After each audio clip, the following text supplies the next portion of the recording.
Indra Otsutsuki Hagoromo Otsutsukining o'g'li va Ashura Otsutsukining akasi. Indra Otsutsuki o'z Mangyoku Sharinganini uning izdoshlari bo'lgan ikki do'stining o'limi orqali, ya'ni ularni o'ldirish orqali uyg'otadi. Indra bu ishni yangi topilgan kuch otasi va ukasini yengishda, so'ngra esa o'z nazoratini o'rnatishda yordam beradi deb hisoblab qiladi. Hagoromo va Ashura odamlarga yordam berish maqsadida ishlatgan va ishlatayotgan ninshuni, ya'ni chakrani Indra ninjutsuga aylantirmoqchi bo'ladi. Bu ninjutsu esa o'z paytida odamlarni boshqarish va kelib chiqqan nizolarni kuch bilan to'xtatish imkonini berardi. Indra ularga o'zining yangi Mangyoku Sharingani yordamida hujum qilib, ushbu jangda yutqazadi va qishloqni tark etadi. Qishloqni tark etganidan so'ng Ninshu yana o'z ish faoliyatini boshlaydi. Indra esa ninjutsuga amal qiladigan sekta yaratadi va u yerga o'z izdoshlarini yig'adi. Xuddi shunday.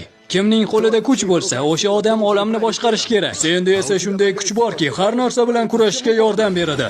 Indraning o'limidan so'ng taqdim etilgan faktlar va aytib o'tilgan hikoyalarni inobatga olib aytadigan bo'lsak, ushbu sekta Uchiha klaniga aylandi. Indraning o'zi esa Uchiha klanining asoschisi